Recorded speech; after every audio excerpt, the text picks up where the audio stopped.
Hello everyone. जेडबल advance 2025 paper one का ये सम चलिए सॉल्व करते हैं। Let R denote the set of all real numbers. Define the function F R to R by something written over here.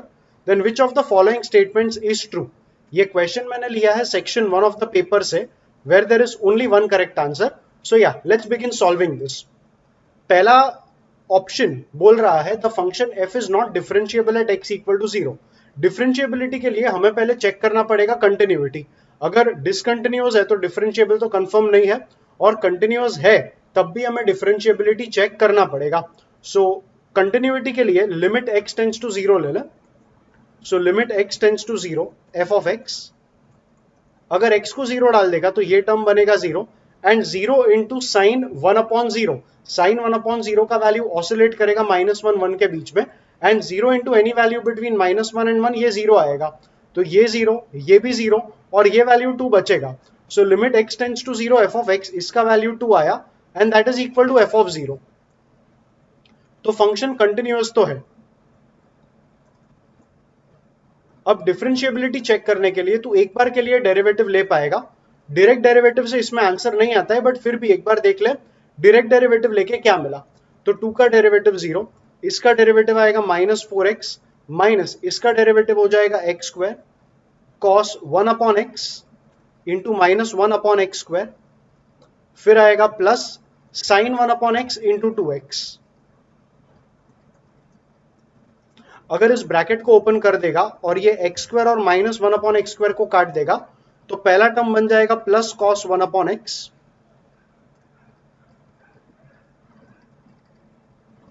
और ये बन जाएगा -2x साइन 1/x।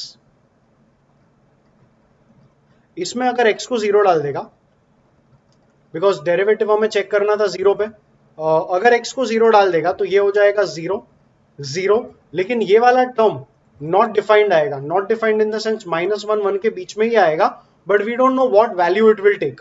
सो इसलिए डायरेक्ट डेरिवेटिव से इसका आंसर मिल नहीं रहा है। डायरेक्ट डेरिवेटिव से काफी बार सम्स का आंसर अपने आप मिल जाता है, बट अगर डायरेक्ट डेरिवेटिव से आंसर ना मिले तो हमें फर्स्ट प्रिंसिपल्स मेथड अप्लाई करना चाहिए। सो फर्स्ट प्रिंसिपल मेथड से डेरिवेटिव निकालना शुरू कर दे। पहले लेफ्ट हैंड डेरिवेटिव ले ले, ये आएगा limit of h tends to zero. तो x इक्वल टू जीरो पे डेरिवेटिव ढूंढ रहा था, तो ये हो जाएगा f of zero minus f of zero minus h the whole upon h। This will be equal to limit of h tends to zero. f of zero हमने अभी अभी देखा, f ऑफ जीरो का वैल्यू 2 था, तो f of zero को put कर दे 2 minus f of zero minus h, मतलब f of minus h। f of x यहां पर था, अगर x के जगह माइनस h डालेगा तो ये बनेगा 2 इंटू माइनस h का square, which is 2h² only, और ये भी बनेगा h² साइन ऑफ -1/h। उस माइनस को बाहर निकालेगा तो ये टर्म प्लस बनेगा, तो हमें मिलेगा 2 minus 2h² plus h² sine 1/h। So 2 minus 2h² plus h² sine 1/h the whole upon h equal to limit of h tends to zero.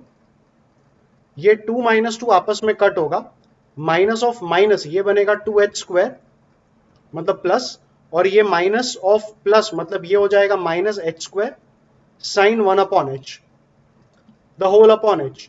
एक h ऊपर और नीचे कट होगा, तो ये h कटेगा इसके साथ और इसके साथ, और ये दोनों h का टर्म्स ही बना रहेगा। अगर h को अभी जीरो पुट कर देगा तो ये टर्म बनेगा zero minus zero, which is equal to zero. अब राइट हैंड डेरिवेटिव भी देख ले, अगर राइट हैंड डेरिवेटिव इक्वल आया लेफ्ट हैंड डेरिवेटिव के साथ, तो हम कहेंगे डेरिवेटिव एग्जिस्ट करेगा और वो डेरिवेटिव का वैल्यू होगा जीरो।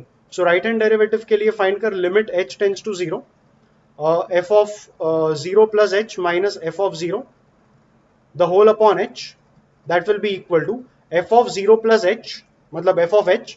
f ऑफ h यहां से बनेगा 2 minus 2h² minus h² sine 1/h। So ये बनेगा limit h tends to zero, ये बना 2 minus 2h² minus h² sine 1/h, और f ऑफ जीरो यहां पे भी हमने देखा था f ऑफ जीरो का वैल्यू 2 था, अपॉन आ जाएगा h, ये 2 और ये -2 आपस में कट होंगे। अब जो बचा हुआ टर्म्स है इनमें से एक h कॉमन लेके इसके साथ कट कर, तो ये h कटेगा इनके एक और एक h के साथ, और अभी जैसे ही तू h को यहाँ पे जीरो पुट करेगा ये टर्म बनेगा zero, and zero into any number between -1 and zero will be zero only.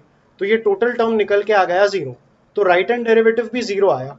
तो हमारा left hand derivative which was 0 is equal to the right hand derivative which is also equal to 0, and because left hand derivative and right hand derivative equal आया, we say that the function at x equal to 0 is differentiable, और ये derivative का value जो है वो 0 आएगा. So the function is not differentiable at x equal to 0. ये तेरा गलत ऑप्शन हो चुका है. अगर डेरिवेटिव 0 आया मतलब उस पॉइंट पे या तो मैक्सिमा रहेगा या तो minima, which means D for Delhi might be a correct answer. But उसके पहले थोड़ा और क्वेश्चन को एनालाइज कर ले. fx जो फंक्शन है ना, इसका ग्राफ सोचने का ट्राई कर. अगर सिर्फ मैं -2x² के बारे में बात करूं, the graph of -2x² is going to be a downward opening parabola like this. -2x² में +2 करना है. इसमें अगर +2 करेगा तो ये ग्राफ इधर ऊपर चला जाएगा. उसमें से मुझे सब्ट्रैक्ट करना है x² sin 1/x. sin 1/x का नेचर ऐसा होता है कि जितना तू ओरिजिन से अवे रहेगा, मतलब 0 से जितना दूर रहेगा, उतना तेरा वेवलेंथ जो है वो बड़ा रहेगा. वेरएज तू 0 के जितना नजदीक आएगा उतना ये ग्राफ का वेवलेंथ कम होते जाएगा. It will keep compressing and the oscillations will keep increasing more and more. जितना 0 के नजदीक होगा ऑसिलेशंस उतना ज्यादा रहेगा. बट जब भी तू x² से मल्टीप्लाई करेगा तभी ये जो दूर का पार्ट रहेगा उसका एम्पलीट्यूड, उसका ये वर्टिकल साइज जो है वो बढ़ जाएगा. एंड इन ऑसिलेशंस का जो वर्टिकल साइज है, मतलब जो उनका एम्पलीट्यूड है, वो कम हो जाएगा. अगर sin 1/x इंटू x² इसको सुपर इम्पोज करेगा इस लेफ्ट ओवर पार्ट पे, या लेफ्ट ओवर पार्ट मतलब ये जो बाकी का फंक्शन था उसके साथ अगर इसके नेचर को कंबाइन करेगा, तो जो ग्राफ रहेगा it will finally look like this. As you come closer there will be a lot of vibrations, but these vibrations will be smaller in amplitude. फिर यहां पे भी आएगा तो smaller amplitude, and as you go away the amplitude size will keep on increasing. तो अगर ये वाला पार्ट देखेगा, अगर 0 के थोड़ा लेफ्ट और थोड़ा राइट में देखेगा, तो अगर मान ले इंटरवल ले लेते हैं, मान ले ये वाला नंबर डेल्टा है और ये वाला नंबर माइनस डेल्टा है. ये डेल्टा माइनस डेल्टा इसलिए ले रहा हूं क्योंकि ऑप्शन बी और सी में उन्होंने इस बारे में बात किया है. 0 से डेल्टा के इंटरवल और माइनस डेल्टा से 0 के इंटरवल में फंक्शन का नेचर क्या होगा, इसके बारे में बी और सी में बात किया है. We will talk about D also, but क्योंकि ग्राफ के बारे में बात कर लिया है तो पहले बी और सी को भी एनालाइज कर लेंगे. Because there are infinite number of oscillations happening over here, चाहे वो बहुत छोटे साइज के क्यों ना है. इस 0 से डेल्टा के इंटरवल में फंक्शन इन्फिनिट टाइम्स इंक्रीज होगा और इन्फिनिट टाइम्स डिक्रीज होगा. So when you read the B option, there is a positive real number delta such that F is decreasing in that interval. F एक strictly decreasing function नहीं है उस interval में. उस interval में function infinite times increase होगा और infinite times decrease होगा. इस वजह से बी तेरा गलत आंसर है. और सी पढ़ेगा तो उसी इंटरवल माइनस डेल्टा टू 0, मतलब ये जो लेफ्ट का इंटरवल हमने बात किया, सेम ट्रेंड दिखने वाला है. इनका कहना है the function F is not an increasing function in that interval. तो ये एक्चुअली करेक्ट हो गया, बिकॉज इस इंटरवल में भी फंक्शन इन्फिनिट टाइम्स इंक्रीज होगा, इन्फिनिट टाइम्स डिक्रीज होगा. तो तू ये कमेंट नहीं कर सकता कि फंक्शन स्ट्रिक्टली इंक्रीजिंग है या स्ट्रिक्टली डिक्रीजिंग है. और उन्होंने भी वही बोला, it is not an increasing function, which is why C तेरा करेक्ट आंसर आ चुका है. अब ग्राफ का नेचर देखेगा तो क्लियरली मालूम पड़ता है कि x इक्वल टू 0 पे तुझे मिनिमा नहीं मैक्सिमा मिल रहा है. तो because you are getting a maxima, x equal to 0 becomes a point of local maxima and not minima. So D is also incorrect. So yes, C is the correct answer for that question. Official answer की देख ले. Yes, C is the correct answer. So that's it with this particular question. Comment करके जरूर बताना कि video तुम्हें कैसा लगा.